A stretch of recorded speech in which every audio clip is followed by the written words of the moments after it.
Bonjour à tous. Aujourd'hui, nous nous intéressons à l'étude du célèbre poème de Paul Verlaine, extrait des poèmes saturniens publiés en 1866, Mon rêve familier. Ce titre est extrêmement parlant puisqu'il s'agit en effet de relater l'histoire d'un rêve récurrent durant lequel interviendra une femme à la fois mystérieuse et familière aux yeux du narrateur. Ce poème est intéressant à plusieurs titres. Il s'agit ici d'évoquer une femme paradoxale, donc qui a un intérêt dans le sujet lui-même. On relèvera également l'appartenance de Paul Verlaine au mouvement du symbolisme. Et ici, on peut même remarquer des thèmes qui sont précurseurs du surréalisme, qui interviendra beaucoup plus tard dans l'entre-deux-guerres. Il s'agit également de développer une nouvelle forme de lyrisme, un lyrisme plus moderne. C'est ce que nous verrons dans l'étude de ce texte. Je fais souvent ce rêve étrange et pénétrant d'une femme inconnue, et que j'aime, et qui m'aime, et qui n'est chaque fois ni tout à fait la même, ni tout à fait une autre, et m'aime, et me comprend. Car elle me comprend, et mon cœur transparent pour elle seul, hélas, cesse d'être un problème, pour elle seul. Et les moiteurs de mon front blême, elle seule laissait rafraîchir en pleurant. Est-elle brune, blonde ou rousse? Je l'ignore. Son nom? Je me souviens qu'il est doux et sonore comme ceux des aimés que la vie exila. Son regard est pareil au regard des statues, et pour sa voix lointaine et calme et grave, elle a l'inflexion des voix chères qui se sont tues. En quoi le sonnet de Verlaine offre-t-il au lecteur une représentation originale de la femme? Dans un premier temps, nous verrons qu'il s'agit avant tout de développer le portrait d'une femme rêvée. Dans un second temps, nous étudierons la dimension musicale de ce poème, dans la mesure où la musique du texte est essentielle pour Paul Verlaine. Tout d'abord, il s'agit de développer le portrait d'une femme rêvée, qui n'est pas très clairement identifiée dans le poème, voire pas clairement du tout. On relèvera tout d'abord le mystère qui entoure son identité. Au premier vers, je fais souvent ce rêve étrange et pénétrant d'une femme inconnue et que j'aime et qui m'aime. On notera l'allitération en re, rêve, étrange, pénétrant. Également l'antithèse inconnu et familier, donc familier se trouvant dans le titre du poème. On notera également la paronomase. Donc une paronomase consiste à enchaîner deux termes qui sont proches et dont peu de sons changent en vérité. Et ça crée un effet de style. Et là, on peut relever « et que j'aime et qui m'aime ». Donc on voit ici une sorte de naïveté d'ailleurs par rapport à la relation amoureuse. On notera également donc le parallélisme dans cette même expression « et que j'aime et qui m'aime », qui montre donc une connivence entre les deux protagonistes du poème, le narrateur qui s'adresse à nous et la femme rêvée. Donc on peut noter que le sens du vers est illustré par les sonorités. On pensera également au texte Art poétique dans lequel Verlaine insiste sur le fait que la musique est essentielle pour lui en commençant son poème ainsi, de la musique avant toute chose. Le paradoxe avec le titre, donc entre la dimension mystérieuse de cette femme, le fait qu'elle soit inconnue, et le terme familier présent dans le titre. Enfin, on notera l'apparente simplicité du parallélisme et que j'aime et qui m'aime, qui marque la fin de la solitude pour le poète, donc c'est extrêmement important pour lui. Plusieurs paradoxes également qui renforcent le mystère entourant l'identité de cette femme, par exemple vers 3 et 4, et qui n'est chaque fois ni tout à fait la même, ni tout à fait une autre. Donc, je vous rappelle qu'un paradoxe doit être une idée complètement contradictoire, donc elle va unir deux idées qui se contredisent et s'annulent l'une l'autre. Pour que ce soit un paradoxe, il faut vraiment que ça soit jusque-là, la contradiction. On relèvera également le paradoxe que j'ai déjà mentionné avant, d'une femme inconnue, paradoxe avec le titre « Mon rêve familier ». On notera également le paradoxe au vers 6, 7 et 8. Pour elle seul, hélas, cesse d'être un problème, pour elle seul, et les moiteurs de mon front blême, elle seule laissait rafraîchir en pleurant. Donc on voit ici que cette femme ici est consolatrice, on en reparlera plus tard, et qu'en même temps, on a beaucoup de références à la mort, donc par exemple le front blême du narrateur. On a une opposition claire entre l'étrange et le familier, l'inconnu et l'intime, puisqu'ici on a vraiment une proximité vers 6, 7 et 8 avec le narrateur, qui pour autant n'est pas dans un état très enviable. Enfin, au vers 9, le jeu de questions-réponses. Est-elle brune, blonde ou rousse? Je l'ignore. Donc encore une fois, les incertitudes du poème montrent qu'il s'agit bel et bien d'une énigme. Entre parenthèses, c'est extrêmement logique puisqu'il s'agit d'une femme rêvée et non une femme clairement identifiable. Deuxième argument qu'on peut avancer et qu'on peut développer concernant l'idée de cette femme donc, qui est rêvée et fantasmée, on notera les anaphores vers 6, 7 et 8. Pour elle seul, elle seule. Donc ce n'est pas une femme réelle. Donc on notera la solitude du poète, le seul soulagement qu'il trouve est dans la présence onirique et incertaine de cette femme. Donc onirique veut dire la présence rêvée de cette femme. On notera également la comparaison, vers 12. Son regard est pareil au regard des statues. Comparaison qui peut laisser songeur puisqu'elle n'est pas très engageante, contrairement aux actes qu'elle peut entreprendre. On l'a vu tout à l'heure en mentionnant le côté très familier, le fait de prendre soin du narrateur dans la deuxième strophe du sonnet. On notera également les périphrases comme ceux des aimés que la vie exila, ou au vers 11 ou vers 14, l'inflexion des voix chères qui se sont tues. Donc, ces périphrases vont également dans le sens de la mort, donc ça renforce l'ambiguïté de ce poème puisqu'on a à la fois l'amour, la consolation et la mort qui est quand même très présente dans la deuxième partie du sonnet, dans les tercets.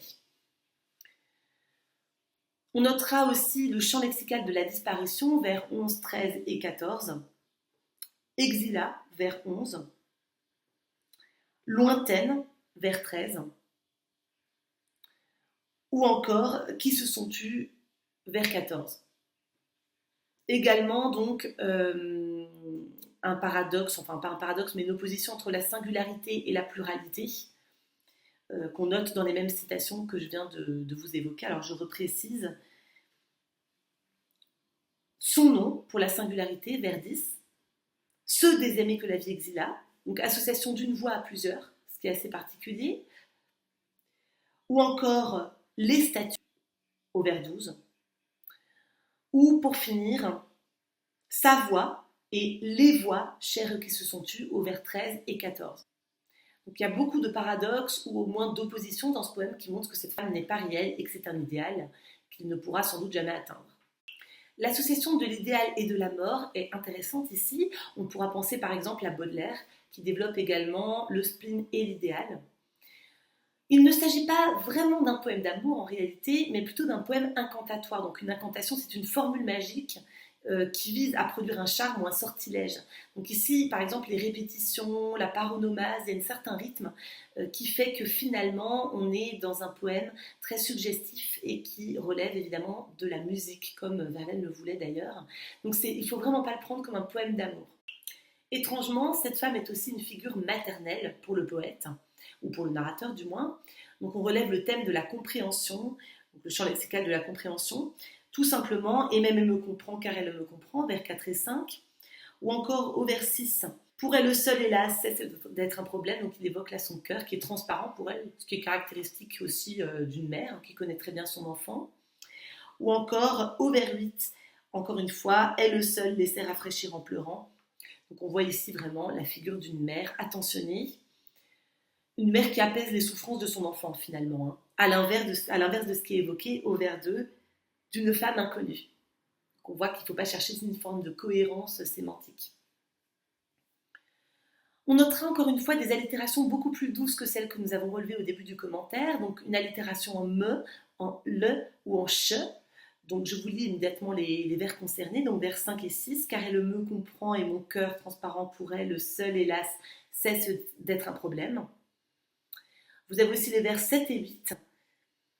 Pour elle le seul et les moiteurs de mon front blême, elle le sel laissait rafraîchir en pleurant. Vous avez également les vers 9 et 10. Est-elle brune, blonde ou rousse? Je l'ignore, son nom, je me souviens qu'il est doux et sonore.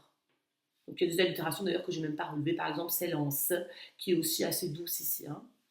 Donc on remarquera qu'il y a une sorte de ronronnement maternel rassurant pour le narrateur ici, qui se traduit donc également dans les sonorités. Je vous rappelle entre parenthèses que dans un poème, c'est vraiment important de tenir compte des sonorités et du rythme. Enfin, je vais relever une polysynthète au vers 13. Alors une polysynthète, c'est vraiment la répétition d'un mot de liaison sans nécessité.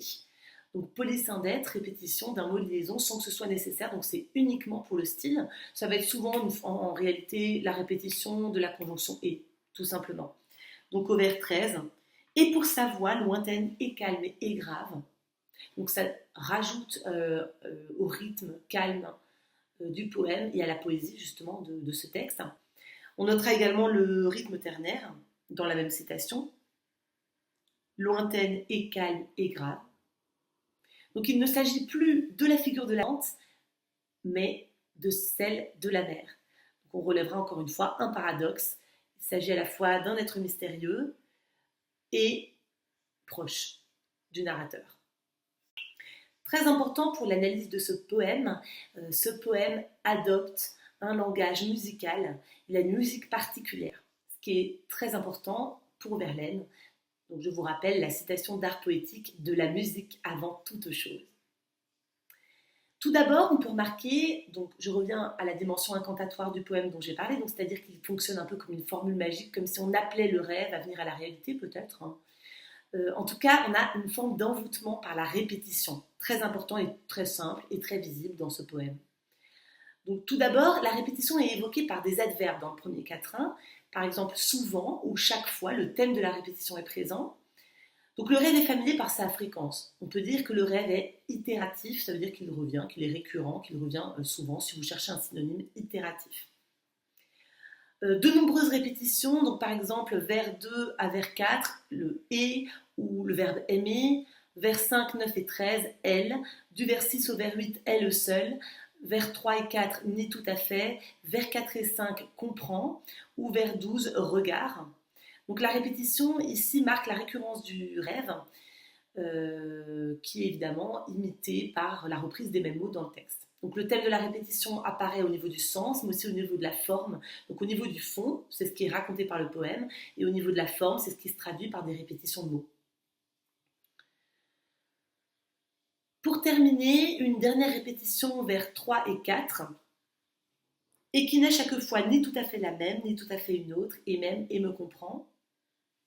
Donc, le personnage de la femme régulièrement dans le poème, mais jamais à l'identique. Donc l'envoûtement du rêveur, et peut-être en même temps du lecteur, est à chaque fois renouvelé. On notera également la douceur des mots qui intervient dans le même temps que le sentiment d'inquiétude. Donc le paradoxe qu'on a relevé concernant la figure de l'amante d'un côté et de la mère de l'autre est toujours valable et se traduit toujours donc ici dans les sonorités. Donc la répétition de la conjonction de coordination et dans le premier quatrain fonctionne un peu comme une berceuse. Donc là c'est plutôt la dimension maternelle. Je fais souvent ce rêve étrange et pénétrant d'une femme inconnue et que j'aime et qui m'aime, etc. Vers bas, d'une femme inconnue et que j'aime et qui m'aime et qui n'est chaque fois ni tout à fait la même, etc. Donc on notera ici la ponctuation avec la virgule qui provoque un phénomène de balancement qui est similaire à celui d'une berceuse. Dans les deux vers que je viens de vous lire, la virgule se trouve à chaque fois à l'hémistiche, donc au milieu du vers. On relèvera aussi donc le rythme ternaire, ni tout à fait une autre, ni tout à fait la même, excusez-moi, ni tout à fait une autre, et même elle me comprend. Ou alors on peut considérer et même et me comprend comme un rythme ternaire.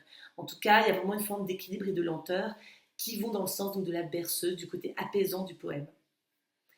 Dans le dernier quatrain, on notera l'anaphore, donc dans le deuxième quatrain, excusez-moi, que j'ai déjà mentionné, elle, pour elle seule ou elle seule.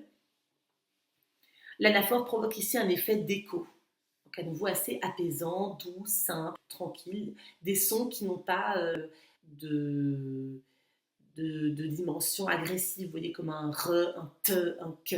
On est vraiment dans la recherche d'une douceur au niveau des sons également.